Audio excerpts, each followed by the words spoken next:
السلام علیکم ورحمۃ اللہ وبرکاتہ۔ محترم دینی بھائیوں اور بہنوں اور عزیز طالبات، بسم اللہ الرحمن الرحیم وبہ نستعین۔ اس سے پہلے کل ہم لوگوں نے 44واں باب جو ہے پڑھ لیا تھا۔ اس میں دیکھا آپ نے بہت سی چیزیں ہمارے یہاں جو سماج میں مسلم معاشرے میں کیسی کیسی چیزیں رائج ہیں کہ ولیوں کو کہاں تک پہنچایا ہے ان لوگوں نے، کیا مقام و مرتبہ دیا ہے۔ ذرا سوچنے کی بات ہے، غور کرنے کی بات ہے۔ اور نبی کریم صلی اللہ علیہ وسلم پہ جو الہام نہیں ہوا وہ آپ کی امت کے اولیاء پر ہونے لگا۔ اب سوچنے کی بات ہے، غور کرنے کی بات ہے۔ آپ صلی اللہ علیہ وسلم پہ 23 سال تک وحی کا نزول ہوتا رہا، فرشتے آتے رہے، خواب بھی دیکھتے رہے آپ، الہام بھی ہوتا رہا، لیکن کہیں سے یہ ثابت نہیں ہوتا کہ آپ سے شرع کی قید اٹھائی گئی ہو۔ آپ کی عبادت کا یہ حال تھا کہ طول قیام کی وجہ سے پاؤں متبرم ہو جاتے تھے۔ اس کا تذکرہ ہو چکا ہے۔ سوچنے کی بات ہے، غور کرنے کی بات ہے۔ یہ ہمارے لیے بہت بڑا لمحہ فکریہ ہے۔ اس لیے میں نے کتاب جو ہے تاریخ الملل والنحل جو کتاب ہے، اس کا جو عربی میں کتاب ہے اس کا ترجمہ میں نے کیا ہے، اور اس میں صوفیہ کی جتنے مدرسے ہیں اس میں سب کا جو ہے تذکرہ کیا ہے۔ تو میں انشاءاللہ بھی چاہتا ہوں کہ اب کسی وقت جو ہے یہ حالات تھوڑا درست ہو جائیں، صحیح ہو جائیں، تو اس کتاب کو منظر عام پر لایا جائے۔ تو میں پڑھتا ہوں، بسم اللہ الرحمن الرحیم وبہ نستعین۔ باب من سأل وهو قائم عالما جالسا۔ باب من سأل وهو قائم عالما جالسا۔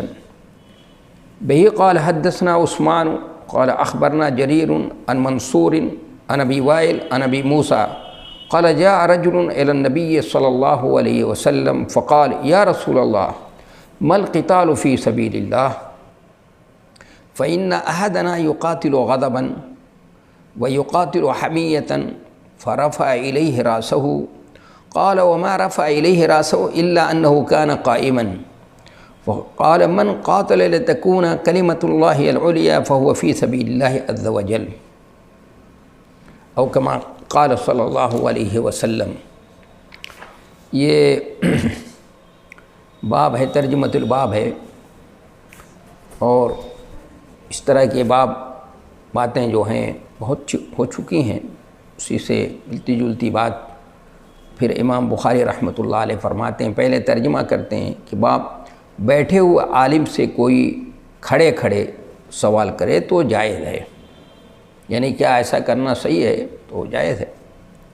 کہا کہ ہم سے بیان کیا عثمان نے، انہوں نے کہا کہ ہم کو خبر دی جریر نے، انہوں نے منصور سے، انہوں نے ابو وائل سے، انہوں نے ابو موسیٰ سے،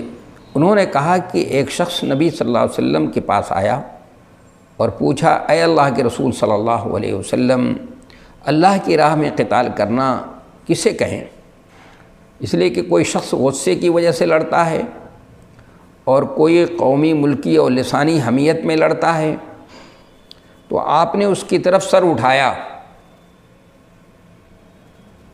سر اٹھانے کی وجہ یہ تھی کہ وہ آدمی کھڑا تھا۔ پھر آپ نے فرمایا جو آدمی اس لیے قتال کرے کہ اللہ کا کلمہ اونچا ہو تو وہ اللہ کی راہ میں ہے۔ یہ امام بخاری رحمۃ اللہ علیہ یہ ترجمۃ الباب قائم کر کے یہ بتانا چاہتے ہیں کہ کسی کے سامنے کھڑے ہونے کی دو کیفیت ہے۔ ایک یہ کہ حاکم اور بادشاہ کے سامنے دستبستہ اور باادب، خشوع اور خضوع کے ساتھ اس طرح کھڑے ہو جائے،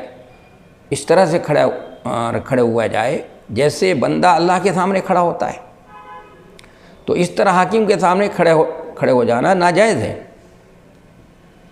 اور آج کل تو لوگ کھڑے بھی ہوتے ہیں، جھکتے ہیں، اور لکھنوی سلام جو ہے وہ تو آپ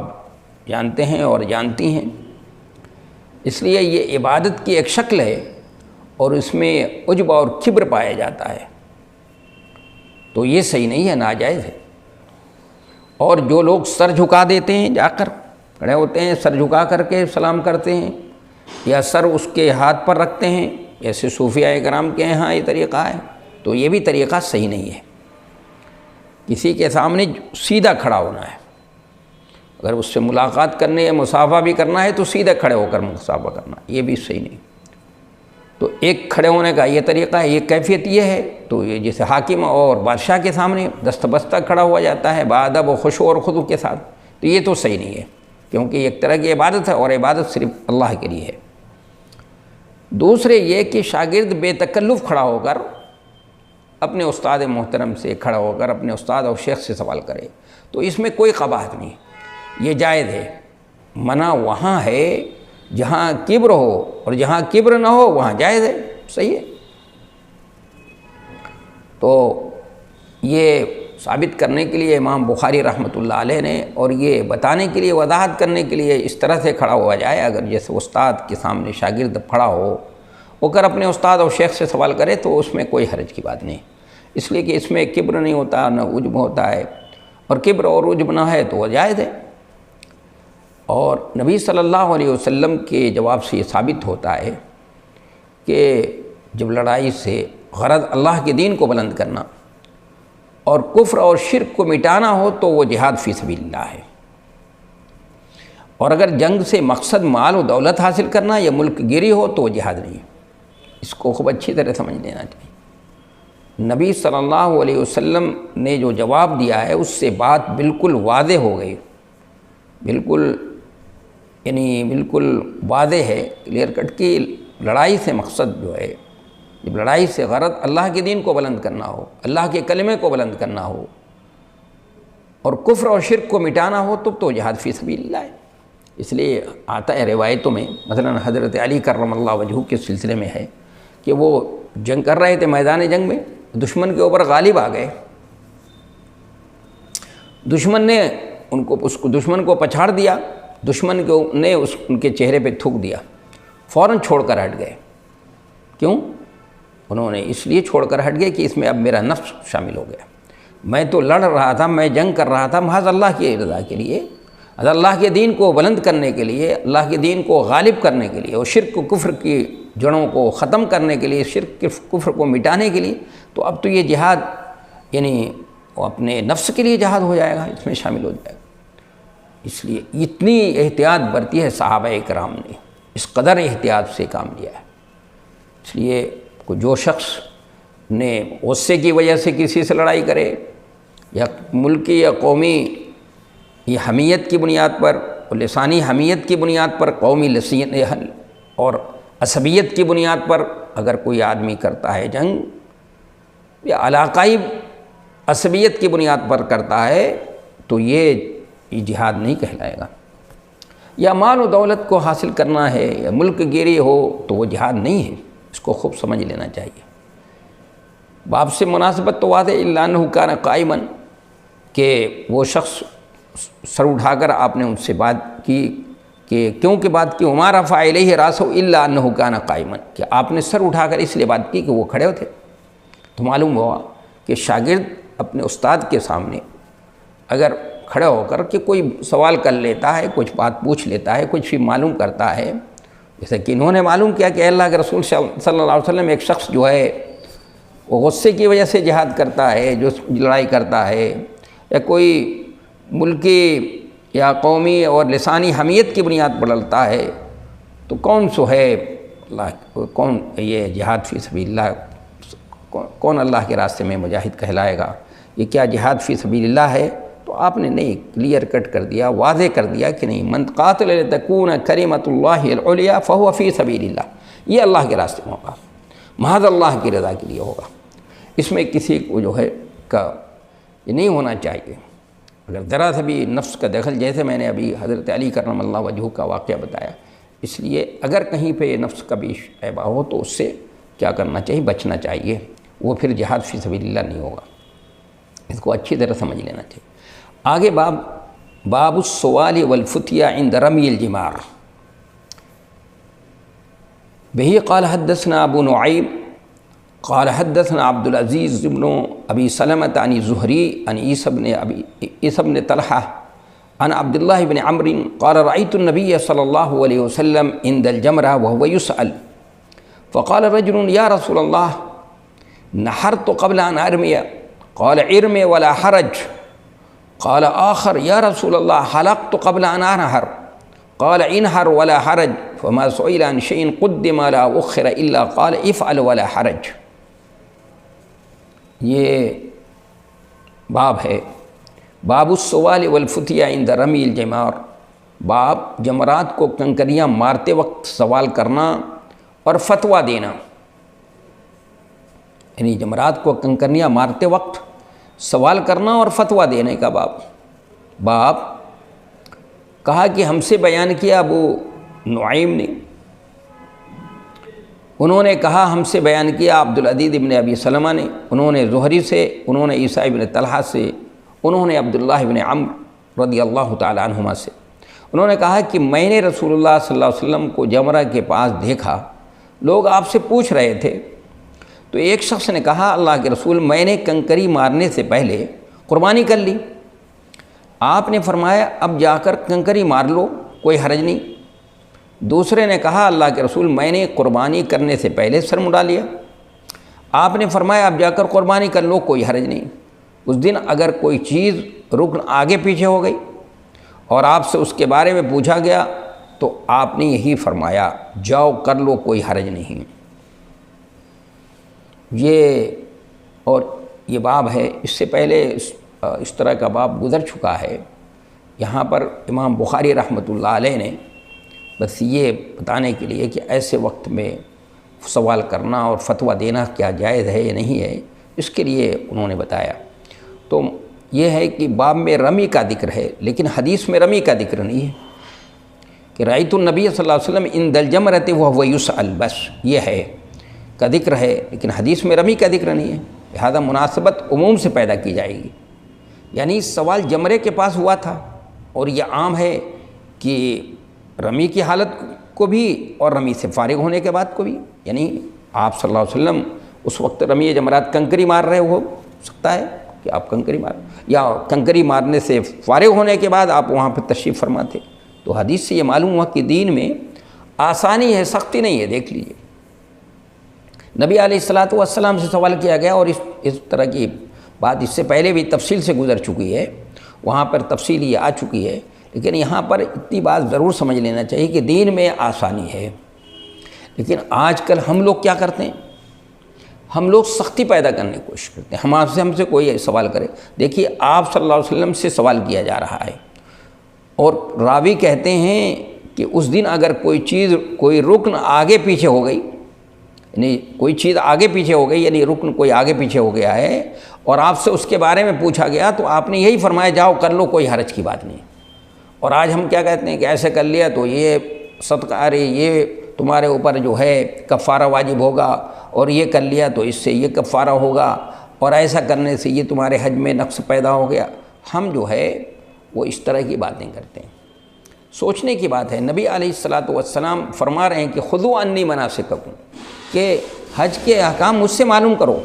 آؤ معلوم کرو، اور صحابہ کرام آپ سے معلوم کر رہے ہیں، تو آپ ہر چیز کے جواب میں ایسے فرما رہے ہیں۔ یعنی آپ سے پوچھ رہے تھے کہ اللہ کے رسول میں نے کنکری مارنے سے پہلے قربانی کر لی،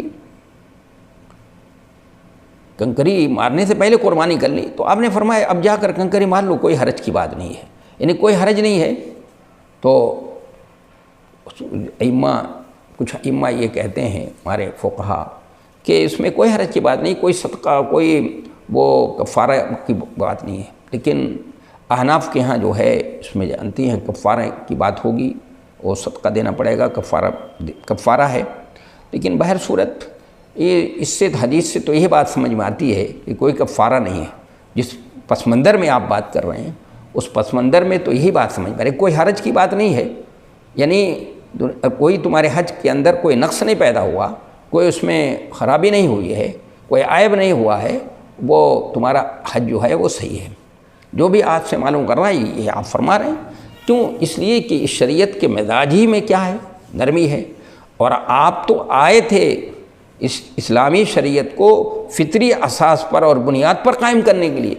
تو جو چیزیں فطرت کے خلاف تھیں وہ سختی جو ہے خلاف ہے، تو آپ صلی اللہ علیہ وسلم نے اس سے منع کیا ہے کہ الدین یسر، دین آسان ہے۔ دوسرے اور ادیان کے مقابلے میں یہ شریعت جو ہے نبی علیہ الصلوۃ والسلام کو جو شریعت دی گئی اس دوسری شریعتوں کے مقابلے میں بہت آسان ہے۔ حضرت موسیٰ علیہ السلام کے شریعت میں سختیاں ہی سختیاں تھیں، تو آپ صلی اللہ علیہ وسلم کی بعثت کا مقصد یہ بتایا گیا کہ یادو عنہم اسرہم والاغلال التی کانت علیہم، کہ آپ کو بے مبعوث اس لیے کیا گیا کہ اس کے اندر جو اسر ہے، جو بھاری بوجھ ذمہ داریاں ہیں اور جو اس میں توق و سلاسل ہیں، اس کو آپ کیا کر دے دور، ان کی سرکشی کی وجہ سے جو سختیاں تھیں ان کو دور کر کے فطری اساس پر کیا کریں، اس شریعت کے احکام کو قائم کر دیں آپ صلی اللہ علیہ وسلم۔ تو اس لیے آپ صلی اللہ علیہ وسلم سہولت فرما رہے ہیں، نرمی فرما رہے ہیں۔ تو آج ہم کیا کرتے ہیں، سختی۔ تو اس حدیث سے تو بات یہی سمجھ میں آتی ہے بھائی، معلوم لوگوں کے دین میں آسانی ہے، سختی نہیں ہے۔ اور آپ اپنے نمائندوں کو بار بار یہ کہتے تھے یسرا ولا تعسرا، دیکھو بھائی نرمی کرنا، سختی مت کرنا، یعنی مسلسل تمہارا کام کیا ہو، نرمی کا ہو۔ اور یہ شریعت چونکہ قیامت تک کے لیے ہے اور ساری دنیا کے لیے ہے، تو اس لیے اس کی دو شرطیں ضروری ہیں اس میں، ایک تو لچک ہے اور دوسرے اس میں اعتدال ہے، توازن۔ یہ دو شرطیں اس کے اندر ضروری ہے، تبھی یہ عالمگیر شریعت بھی ہو سکتی ہے اور قیامت تک کے لیے ہو سکتی ہے۔ اور آگے اپنے باب ہے کہ باب قول النبی قول اللہ تعالی وما اوتیتم من العلم الا قلیلا، وما اوتیتم من العلم الا قلیلا۔ بہی قال حدثنا قیس بن حفص قال حدثنا عبد الواحد قال حدثنا العامش سلیمان عن ابراہیم عن علقمہ عن عبد اللہ قال بین انا امشی مع النبی صلی اللہ علیہ وسلم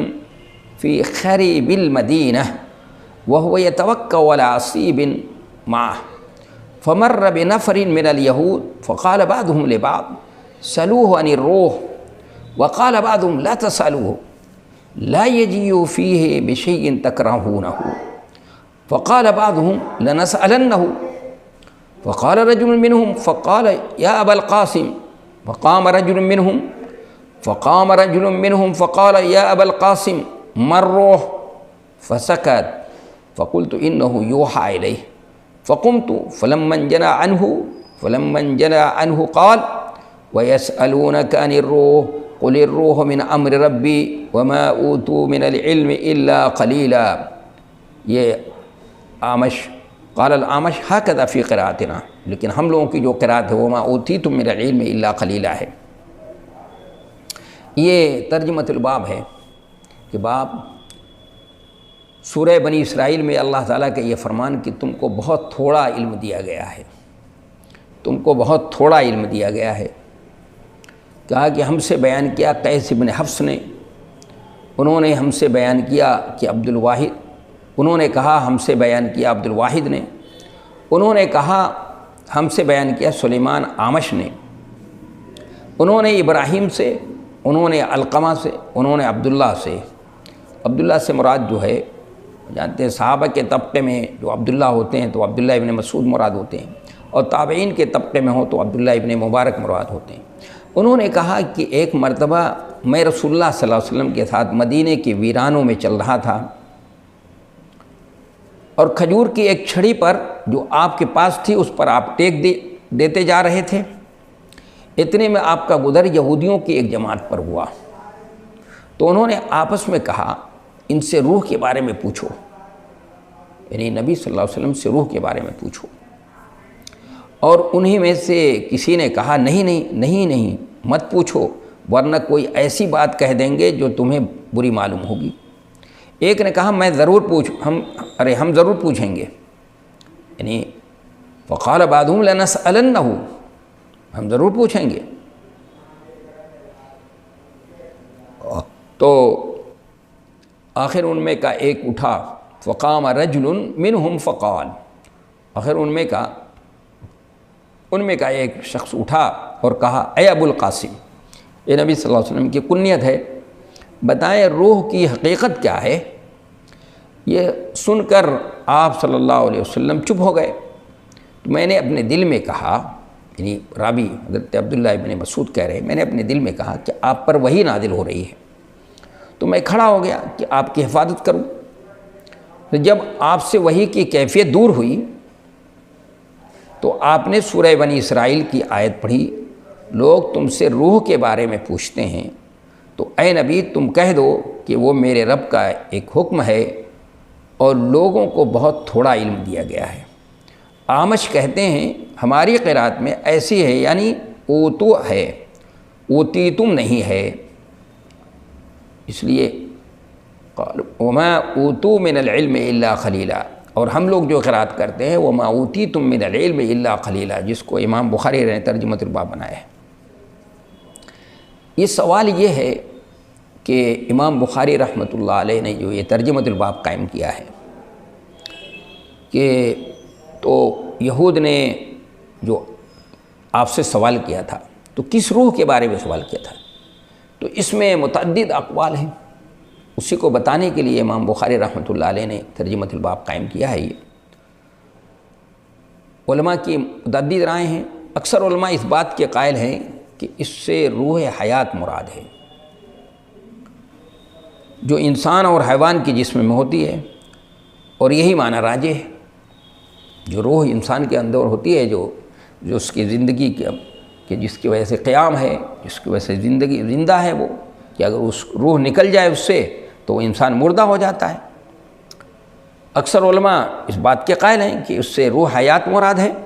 جو انسان اور حیوان کے جسم میں ہوتی ہے، اور یہی معنی میں نے کہا یہ راجح ہے۔ کچھ لوگوں نے کی رائے یہ ہے کہ جبریل علیہ السلام مراد ہیں روح کے بارے میں، یعنی جبریل کے بارے میں، عیسیٰ علیہ السلام مراد ہیں، قرآن پاک مراد ہے۔ یہ سب رائے ہیں، لوگ مختلف رائے ہیں، لیکن صحیح رائے یہ ہے کہ روح حیات مراد ہیں، جیسا کہ پہلے میں نے اس کو عرض کیا۔ امام اعمش رحمۃ اللہ علیہ نے کہا ہاکذا فی قراءتنا، ان کا مشہور قرأت میں وما اوتیتم حاضر کے صیغے کے ساتھ لے، لیکن اعمش رحمۃ اللہ علیہ کہتے ہیں کہ ہماری قرأت میں وما اوتی غائب کے صیغے کے ساتھ ہے۔ اور ابھی میں نے ترجمہ اسیب کا کھجور کی شاخ کی چھڑی سے کیا ہے، تو اس سے یہ بتایا گیا قرأتیں ہے جانتی ہیں اور جانتے ہیں کہ نزل القرآن والا 7 حروف، قرآن کی 7 متواتر قرأتیں ہیں، اس کے بعد 3 اور قرأتیں ہیں 10 اس طرح سے، اس کے بعد قرأت شاذہ ہے۔ تو جو مشہور قرأت ہے اس میں صیغے حاضر کے صیغے کے بجائے غائب کے صیغے کے ساتھ امام اعمش رحمۃ اللہ علیہ کہتے ہیں کہ ہماری قرأت میں تو قرأت 7 ہے، نزل القرآن والا 7 حروف فرمایا گیا ہے کہ 7 قرأتیں ہیں کہ قرآن نازل ہوا ہے، اور 7 قرأتیں جو ہے وہ متواتر قرأتیں ہیں، یعنی وہ تواتر کے ساتھ ثابت ہے۔ اور اس میں جو قراء ہیں، ایک مدینہ منورہ کے رہنے والے ہیں حضرت نافع رحمۃ اللہ علیہ، اور دوسرے عبداللہ ابن کثیر مکہ کے رہنے والے ہیں، اور 4 جو ہے وہ بصرہ کے رہنے والے ہیں۔ کمال کی بات ہے، بصرہ چونکہ علم و فن کا مرکز تھا، وہاں کے 4 ہیں، اور وہ ہیں حمزہ کسی اور عاصم اور عبداللہ ابن عمرو، یہ جو ہیں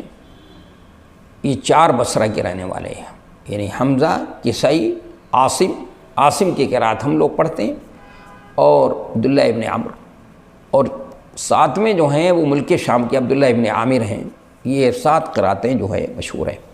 تو ہم لوگ جو قرأت پڑھتے ہیں عاصم کے شاگرد ہیں حفص کی قرأت میں وما اوتیتم ہے،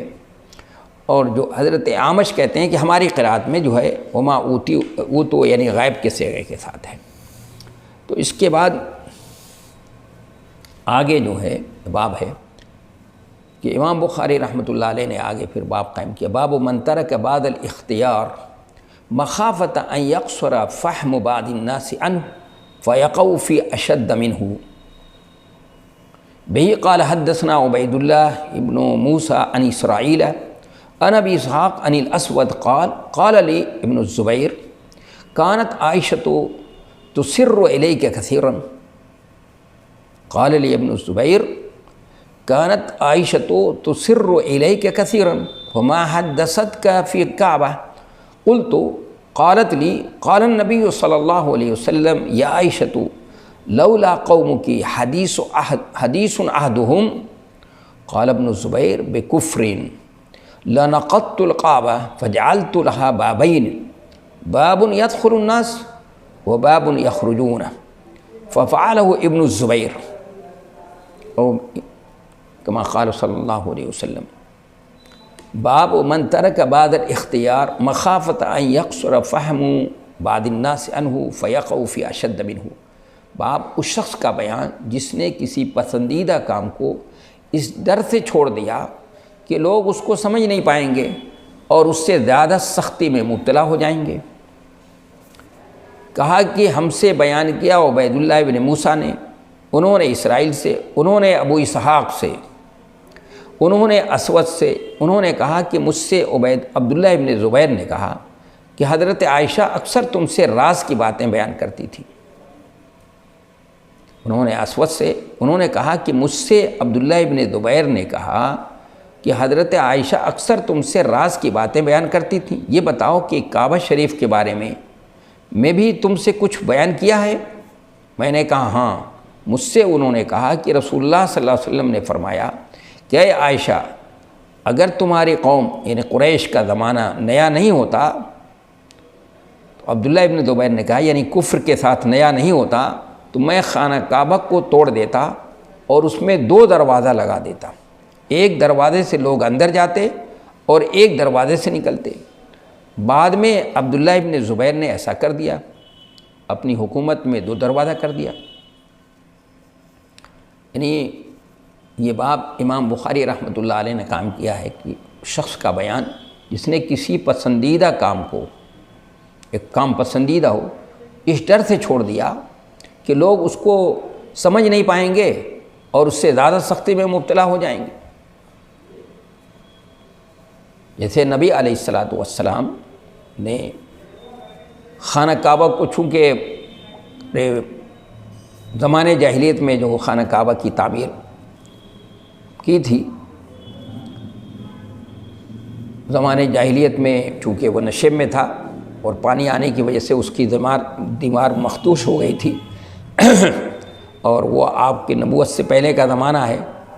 کہ اس کو تعمیر کیا گیا تھا اور مختلف قبائل کی ذمہ داریاں دے دی گئی تھیں، لیکن چونکہ جو حلال کمائی کا جو پیسہ تھا تو اس سے پورے کی تعمیر نہیں ہو سکتی تھی، تو اس میں سے کچھ حصہ اس کا چھوڑ دیا گیا، حتیم کا جو حصہ کہلاتا ہے۔ تو اسی کے بارے میں آپ صلی اللہ علیہ وسلم نے حضرت عائشہ سے فرمایا کہ اے عائشہ، اگر تمہاری قوم کے لوگ جو ہے ابھی نئے اسلام میں داخل نہ ہوئے ہوتے، نیا نہیں ہوتا، تمہاری قوم قریش کا زمانہ نیا نہیں ہوتا، تو میری دلی خواہش تھی کہ میں اس خانہ کعبہ کو اسی طرح تعمیر کر دیتا جیسے پہلے تھی، اس کی تعمیر تھی، اس میں 2 دروازے بنا دیتا، ایک دروازہ نکلنے کا اور ایک دروازہ داخل ہونے کا۔ تو آپ صلی اللہ علیہ وسلم نے یہ کام صرف اس لیے نہیں کیا کہ لوگ اس کو جو ہے نمونہ بنا لیں گے، پھر اس کے بعد میرے بعد کوئی آئے گا تو اس کو جو ہے وہ کرے گا، پھر اس پہ کر دے گا، حتیم کو باہر کا حصہ کر دے گا اور ایک دروازے کے ساتھ پھر بنا دے گا وہ اس کو، پھر اس کو کوئی دوسرا جو ہے اس کو اس طرح سے کر دے گا، پھر تیسرا آئے گا تو اس کو اس طرح سے کرے گا۔ تو اس ڈر سے، اس اندیشے سے آپ صلی اللہ علیہ وسلم نے ایسا نہیں کیا۔ تو آپ نے خانہ کعبہ کی تعمیر کیوں نہیں کی؟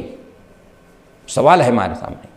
خانہ کعبہ میں صرف ایک دروازہ مشرقی تھا، جس کی وجہ سے خانہ کعبہ کے اندر جانے آنے میں تکلیف ہوتی تھی۔ اسی طرح قریش نے اس کی کرسی بہت اونچی رکھی تھی تاکہ جس کو چاہیں اندر جانے دیں اور جس کو چاہیں نہ جانے دیں۔ ظاہر ہے کہ ان دونوں صورتوں میں لوگوں کو تکلیف ہوتی تھی، اس لیے آپ نے خانہ کعبہ کی موجودہ صورت کو بدلنے کی خواہش ظاہر کی تھی۔ آپ کی خواہش کا مطلب یہ ہوا کہ یہ کام بہتر تھا، لیکن پھر بھی آپ نے اس بہتر پر عمل نہیں کیا۔ اس کی وجہ یہ تھی کہ لوگ ابھی نئے اسلام میں داخل ہوئے ہیں، ان کا یہ ایمان پختہ نہیں ہوا ہے۔ اگر آپ خانہ کعبہ کو گرا دیں تو عوام حقیقت کو سمجھ نہیں پائیں گے، سماج میں آپ کے خلاف غلط تاثر جا سکتا ہے۔ اس لیے آپ نے خانہ کعبہ کو اپنے حال پر رہنے دیا۔ لیکن عبداللہ ابن زبیر کی جب مکہ پر حکومت قائم ہوئی تو انہوں نے رسول اللہ صلی اللہ علیہ وسلم کی خواہش پر عمل کیا اور خانہ کعبہ کی جدید تعمیر کی، اس کی کرسی کو زمین سے لگا دیا اور 2 دروازہ کر دیا۔ لیکن حجاج ابن یوسف نے جب مکہ پر قبضہ کیا تو عبداللہ ابن زبیر کی مخالفت میں پھر قریش کی بنیاد پر کر دیا اور آج تک اسی بنیاد پر باقی ہے، شرفہ اللہ۔ تو یہ بات جو ہے سمجھنے کی ہے، اس سے بہت سی بات سمجھ میں آئی، لیکن آئندہ درس میں انشاءاللہ اس سے متعلق بات ہوگی۔ وما توفیقی الا باللہ والسلام۔